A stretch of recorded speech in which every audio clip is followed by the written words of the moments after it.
Many of you may already know, but I've been trying to get a tournament win as Grand Cathay for about a week straight at this point. And for some odd reason, I decided to make it even harder for myself today by bringing at least one terracotta in every single build. And to start off, I'm running an absolutely crazy build against the Wood Elves.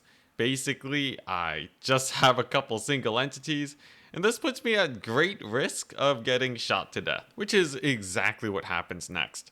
Despite my terracottas having more speed than his infantry, they're still kind of lumbering, and their attack animations bring them to a complete stop. This makes them incredibly ill-suited for taking out the Waystalkers who are currently sniping my lord, and even though I'm able to kill most of the Way Watchers, it only takes 2 half-dead units to kill off the rest of my army. But here's the thing. While game 1 is a bit of a bust, as long as I can just win every single match for the rest of the tournament, we will be able to get that sweet tournament victory.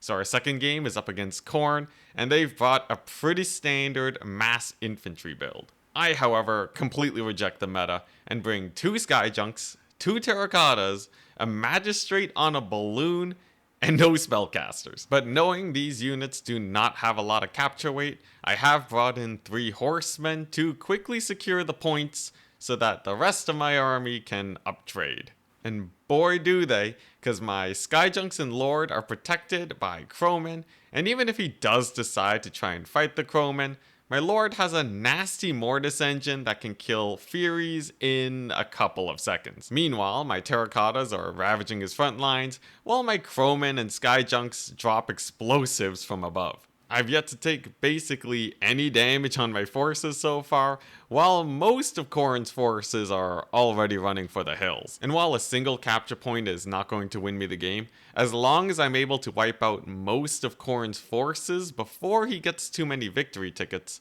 I don't really have to worry about rushing to the next point. By staying defensive, I'm able to massively uptrade and also prevent him from triple capping me. And this eventually lets me build up an army which is 3 times larger than my opponent's. And by the time I have to capture my second point, we're met with essentially no resistance. So yeah, against factions that have basically no ranged, I'd say Terracottas and Skyjunks are pretty good. But what about against a faction like the High Elves? Piloted by Boss Toss, one of the best players in the world right now, it's going to be a little bit of an uphill battle. He's brought a bunch of ranged Shadow Warriors who can shoot down my Skyjunks, but I have accounted for this, and I've brought the Green Giant. He comes with a missile reflect aura around him, and while it's not large enough to protect him from missiles, he can push the Shadow Warriors back. And without much cavalry to defend his archers, it's pretty easy to kill most of them with my cavalry. And with so many Shadow Warriors down,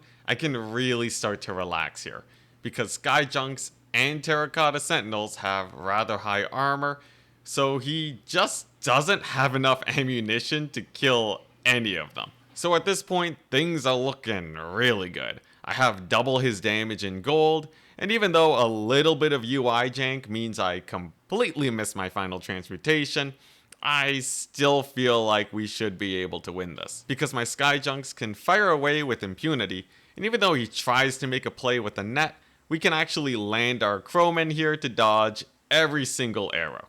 My Terracottas are still at good HP, all they really gotta do now is capture the middle point in good time, but then a little bit of a disaster happens. My game freezes, which is pretty bad, and then it shortly crashes afterwards. But because I have a 4,000 gold lead against my opponent and he doesn't have anything that can actually kill my forces, he gives me the win anyways. So sincerely, thank you very much Boss Toss for being a good sport about the crash. So heading into game 4, I've decided to bring a rush build against the Chaos Dwarves.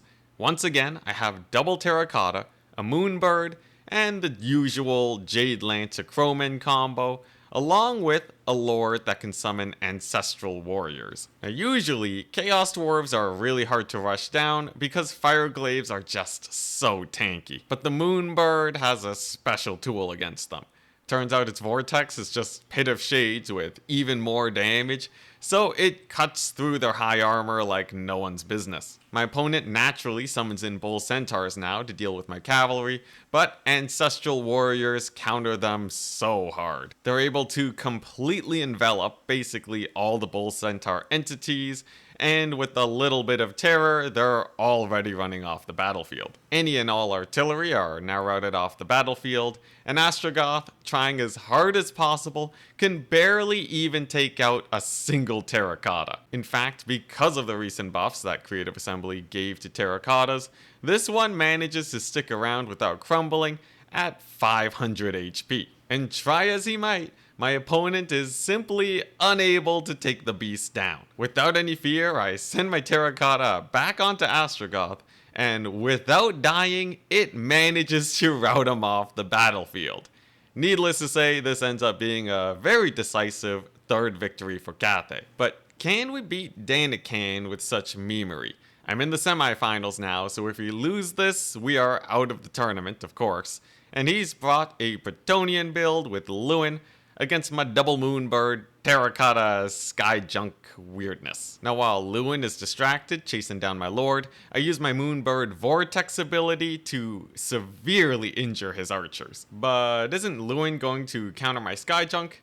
No, he does not do enough damage to actually take it down, and even with the lightning bolt, it still has quite a bit of HP. In fact, Lewin drops down to half HP to just some basic crowmen and my lord. And this puts us in an amazing position, because a half HP sky junk is still just as effective as a full HP one, while a half HP Lewin has to play much more carefully. But trading is still pretty even, and I'm gonna need to capture a point if I want to win this match. Over on the flank, it doesn't seem like I'll be able to take out his foot squires, and the middle fight is still looking like it's anyone's game. And eventually, I'm even forced back due to my lack of infantry, and Lewin is able to take out the sky junk. He then doubles back to go for my terracotta, and this ends up being my opponent's great misplay. Because I have Jade Shield, and that's going to help keep my terracotta alive, while it deals a lot of damage back to Lewin. This stalls him out long enough for me to get my other single entities into the fight, and now it's looking a little precarious for him. Despite having questing knights to support him, I do still have one last moonbird vortex, and that does a whack load of damage to his cavalry. And while he is able to eventually take out the terracotta, Lewin is definitely a little bit worse for wear because of it. And with the Bretonnian infantry now getting routed off to my newly summoned Jade warriors, I go in for the finishing move. Surrounding Lewin with my moonbird and my lord, he takes quite a bit of damage, and it's gonna be pretty difficult for him to escape too. He tries to duel my Shugingen lord, but she really does have pretty decent melee stats, and she does take Lewin out. So all I gotta do now is get my Celestial Dragon Guard on the point, and they should be able to capture it in time for me to win on a double cap. But my opponent taps out before the point swings, which may seem like a little bit of an early leave to you, and that's because my opponent did have some obligations, but I feel like we were probably going to win that one. And that means we're now going to be facing Nerexa in the Grand Finals. And boy have they brought a strange build, with 2 Rotting Promethean guns, a gunnery wight, and probably the weakest lord on the Vampire Coast roster, Aranessa. Along with a healthy number of Mourngulls too, he probably wanted to rush an infantry line, and is very likely surprised that I brought a single entity core. And it's pretty early on where we're able to make our first play. While trying to catch some peasant horsemen, he overextends, and I send in all my cavalry and single entities to catch them before they can retreat. In response, he sends in his anti-cavalry crabs to try and break the surround, but we have a plan for this because once again, I've brought the ancestral warriors to the fight. They spawn directly on top of the crabs, which means my cavalry is now freed up to cycle charge some Mourngulls, who do not appreciate taking this much damage. This is already an amazing lead, but I do have to be careful because any prolonged fight against his crabs is going to be a bad idea. Thankfully, I do have a terracotta, and he does quite a bit of damage here. Unlike my cavalry, he has a whack load of armor piercing, and with a crazy amount of HP, he can sit and grind against the crabs while the rest of my forces hunt down his vampire caster. And with her death, I have twice as much value as my opponent, which means we have finally won as Grand Cathay in a tournament, with terracotta spam no less. I gotta say, this was a pretty difficult challenge, but the recently buffed moonbirds help a lot, and while the terracottas aren't always useful, they were definitely decent at holding the line here. Anyways, I hope you enjoyed, and if you want to see more of my content, you should probably take a look at this video. It probably didn't take me 5 days worth of tournament runs to get done, but it's still a good one.